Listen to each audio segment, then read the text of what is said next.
רבותיי, אפרופו ג'נטלמנים בכל העולם התאחדו, כי עכשיו אנחנו בדיוק בשבילכם, הנה המתנה המושלמת לבת הזוג שלכם. נגיד שלום לשרון רוזנבאום, בעלים של החנות רוזנבאום תכשיטים, שתתאים ותמליץ לכל דייר בבית. תכשיט שמתאים לו מבחינת הלוק והאופי. שלום שרון. שלום, איזה כיף להיות פה איתכם. הגעת אלינו מקרוב, את בעצם בבורסה לתכשיטים, נכון? נכון, אנחנו יושבים ברמת גן, בבורסה. איפה, זה המקום כמובן, זה הטבור, נכון, של תעשיית היהלומים בארץ. נכון, יש שם כמה בניינים עם הרבה חנויות, ואנחנו בין הראשונים שהיו שם במתחם. תשמעי, אני הופתעתי מאוד לגלות, אני מאוד אוהב יהלומים וגם אוהב תכשיטים. הופתעתי לגלות שהזהב האדום, מה שנקרא רד... הוא באופנה היום. רוז' גולד, איך קוראים לזה? רוז גולד.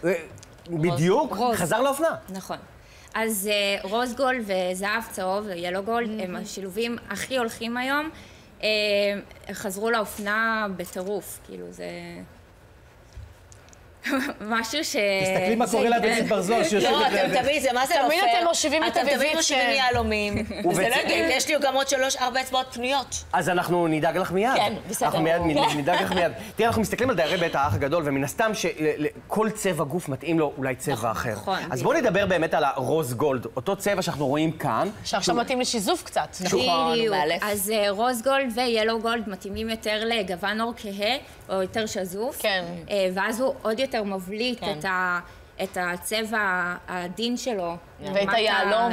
נניח שי הייתה יכולה מאוד להיות יפה עם הדבר הזה. שי יכול להיות לה מהמם, גם זהב אדום, גם זהב צהוב, השילובים שלהם גם ביחד. הצמיד הטורקיז צד את עיניי. יכולה להסביר לנו על הצמיד הטורקיז? הנה, כאן.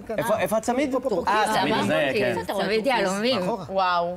אז צמיד קשיח, שהוא משובץ חצי יהלומים, זה בעצם מחליף את הצמיד הטניס הקלאסי. וואו, הוא יפה. כן, זה אחד הצמידים הכי טרנדים היום. כן.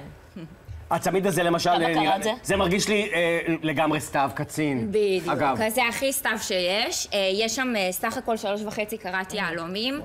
סתיו צריכה תכשיטים עם נוכחות, עם אבנים גדולות, ולגמרי בגלל שהצבע העור שלה טיפה יותר בהיר, אז זהב לבן יכול ללכת למושלם, ביחד עם שרשרת טניס שמשובצת יהלומים, גם נוצצת, מלאת נוכחות.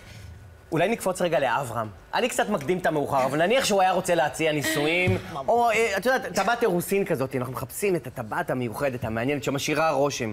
על מה היית ממליצה? אז קודם כל, אני ממש מקווה בשבילם שילך להם, וזה באמת יקרה. חמודה. תראי לי על מה את ממליצה? הטבעת אירוסין שהייתי ממליצה, ספירי היא בחורה דומיננטית, ויש לה אצבעות יחסית ארוכות. כן. אז הייתי הולכת על יהלום עם שהצורה היא או אובה לא טיפה, שזה מאוד טרנדי היום. מסביב יש הילת יהלומים שבעצם נותנת דגש ליהלום המרכזי, ועוד יותר נוכחות ועוצמה לטבעת. וואו, קודם כל לא נעים לי שהאצבעות של הפלח שלי מחזיקות את התכשיט הכל כך יפה הזה. אני מאוד מתרשם מהטיפה. זאת פשוט יפהפייה בעיניי. טבעת מושלמת. זה גם המודה עכשיו. כן. תגידי, הרי אנחנו יודעים שיש המון פרמטרים שמדברים על יהלומים. קראט, זאת אומרת הגודל של הטבעת, הניקיון, הצבע.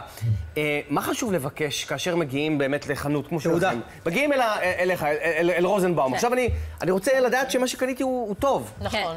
אז קודם כל, חשוב לבקש, אם אנחנו קונים יהלום, חשוב לקנות יהלום עם תעודה.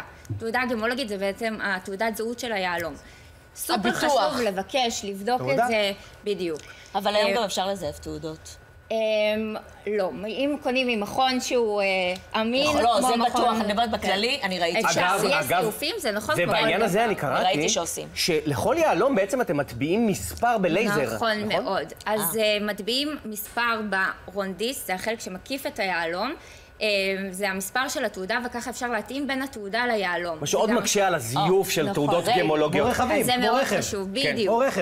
בואו נדבר מילה אחת על יהלומים סינתטיים. יהלומי מעבדה, מה שנקרא. הם יהלומים לכל דבר, אבל הם נוצרו בדרך שלא דרך הטבע. נכון. אז בעצם זה הנושא הכי חם היום שיש לנו בתחום. יהלום טבעי נוצר בטבע מתחת לאדמה בתהליך של מיליארדי שנים. ניסו להוזיל את היהלום כדי שכל אחד יוכל לרכוש אותו, ובעצם הצליחו ליצור את זה בתהליך לא טבעי, באמצעים טכנולוגיים על ידי בני אדם. בעצם אפשר לייצר כמה שרוצים ואין לו איזושהי ייחודיות, הוא דומה בתכונות שלו ליהלום טבעי, אבל הערך שלו משמעותית נמוך יותר, והוא גם כל הזמן יורד. זאת אומרת שבעצם, אבל אני יודע שאתם כן מוכרים גם יהלומי מעבדה. נכון. כשמגיע אלייך מישהו ואומר לך, תשמעי, התקציב שלי הוא כזה וכזה, את אומרת לו לפעמים, תשמע, אתה תשיג את אותו אפקט, אבל יהלום המעבדה יעמוד גם בתקציב שלך. נכון, אז זה מאוד מיועד למי שמחפש אבנים מאוד גדולות, אבל תקציב קצת יותר נמוך, ואז זה פתרון מושלם. מוסנייס, תבנה מוסנייס. מוסנייס זה גם אבן שהיא ממעבדה, אבל היא לא יהלום. זה לא... שרון רוזנבאום, תכשיטים, תודה. אני ורבית נשמח שתשאירי לנו. אנחנו נורא אהבנו את זאת, אני במקומך בודק להם את הכיסים ביציאה מהאולפן. 13